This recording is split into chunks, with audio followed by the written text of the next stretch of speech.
Welcome to the Tank Podcast. In this week's episode, 6A Architects Director Owen Watson discusses sustainability, spatial grammar, and how architecture is a form of listening.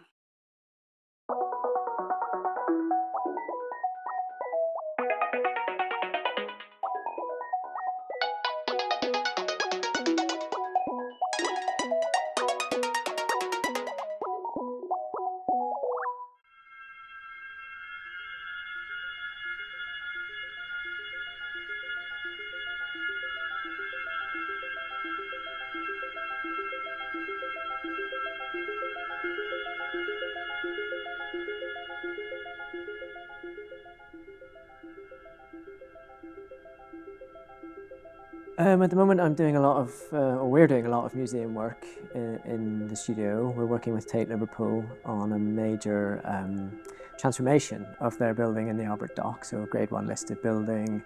It's a big project to sort of reopen the building with a, decarbonise it, actually remove the gas boilers and put in a water source, and then open it up and welcome the city back into the building. So that's a pretty major project. We're also working on a new fashion museum in Bath, which is an amazing collection of 100,000 pieces from historic wear up to dress of the year last year. I think architecture is actually really straightforward. It's always about people and how people are interacting with the building. And with a project like that, which is a really sizable existing building, there's a lot of information that you can take from the building, from the people who use it, from the staff. And actually with Tate Liverpool, we did something that was really interesting. We had a workshop with all of the staff of the building, and we asked them, we laid out loads of paper, squares of paper, and we had different materials, graphite pens, chalk, and we asked them a series of questions and they had to draw the answers. So we asked them to draw each other and then get more complicated to ask them about their favourite piece of city in Liverpool, and then go into the building, what materials are the building, and they basically drew a portrait of Tate Liverpool and what they wanted it to be. And then for us, it was just then a process of sort of replaying selected parts back to them, almost like editing. And then you sort of edit this response, architectural, experiential, operational, and then cut in the design work. And that was really the platform for going forward. So you're normally looking at 5, 6, 7, 8 years to realise a project. So actually the ebb and flow of people who started the project normally is very different from the people who open the building again. So actually, I think at that point for us, what's really interesting is that they've given you the impetus to start with, and then it's your project to run with, and then finally you're handing it over to another group who are then thinking about the future of the building. And almost for us, the first day of opening is also like the farewell for us. And you just got to tee it up in a way that you hope that people can understand it, use it, that it can be really influential, and support them to do whatever they want to do with it as they go forward. If I go back a few years, we worked with Jonathan Anderson and the Hepworth Museum when he took over the collection with curator Andrew Bonacina.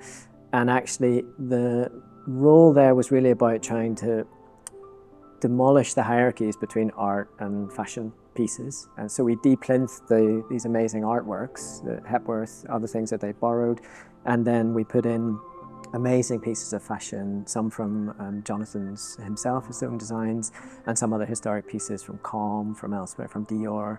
And actually tried to make these more conversational, that they were like characters in a room with you, talking, interacting. And in fact, some of the pieces, we made them specially so you could try them on.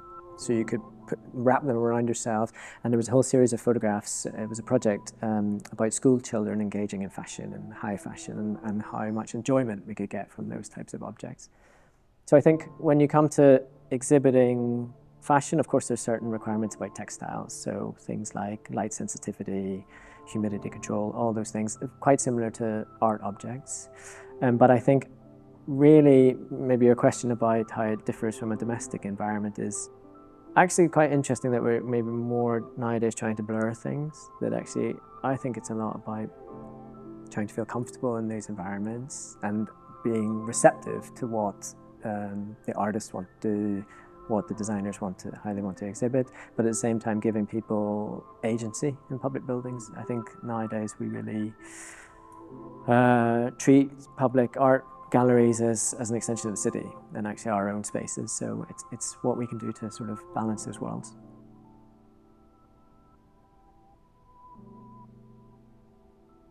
The architect is actually the synthesist, that you are trying to find all of these different briefs from clients, constraints of existing things, costs, and you're trying to make this puzzle come together in a way that's really logical and beautiful, but it has to hit so many different attributes, so many different qualities, that in the end it's probably like doing a really good poem or working in pure mathematics, that actually when you see them come together, they manage to capture all of these requirements and put it forward in something that's really clear. And I think that's when you know that the architecture's working, that the ideas are working. I suppose that's what we try to seek for. I suppose space is part of the grammar of what architects have to deal with, and actually a lot of the time it's how do we communicate the types of spaces to the people that we are working with. You find people who are intensely receptive to thinking about space and proximities, about relationships, and then you find other people who really cannot visualize it until it's built. And actually a lot of the time it's then how do we communicate those things, because plans you can read in a certain way. We tend to find really big models really helpful. In fact, for many of our public museum projects, we build these 150 models which take up a huge area in our studio, and they're great because then when the clients come in, when curators come in, they can actually put in pieces of work, shows, exhibition, plan it out with us, and that really helps to communicate sort of the essence of it, but also very practical things about where the staircases are, where the artworks can go, so on. It's funny, to go back to James Sterling, I watched an interview with him when we started Tate Liverpool, and he was saying that all projects to him are kind of like old love affairs. You remember them with such fondness, but it's a completely different part of your life. And I'm not quite sure I'm there, because we tend to really enjoy keeping up with our old projects and actually helping the users, the owners, to keep thinking about the building and keep evolving it. But it's always, I think, as an architect, it's a real privilege that these people have opened their buildings to you, allowed us to work in very personal and intimate ways, actually, with them, and then brought something into the world which is for other people to use. It's not for us, it's hopefully for people to enjoy. I think the industry has changed massively in the time I've been in it. But actually, when we started, because we started in London, a lot of the work was sort of messing around with old buildings. And sometimes those were like really important from a sort of conservation point of view. They were listed buildings. Sometimes they were just a bit of odds and ends, but there was always something to take from, always something to respond to. And I think as my career's progressed, we've sort of seen a decline maybe in this idea of the architects and sort of making a tabula rasa to then do an iconic building on top of. And we've seen a real growth into working with what's there already, thinking about material scarcity, what can we do with what we have. And actually that's been a fundamental to our practice from the very start. And really that's grown and probably become more clear that it's about sustainability, it's about how do we do little in many ways.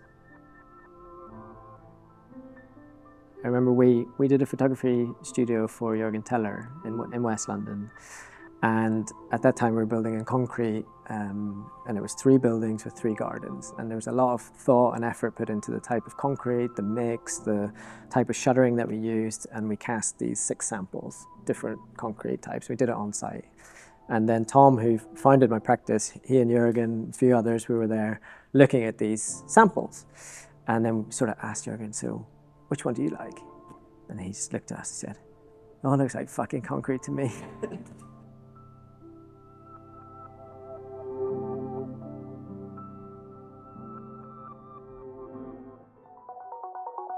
To hear more podcasts from Tank, you can subscribe on all major podcast platforms or follow us on SoundCloud.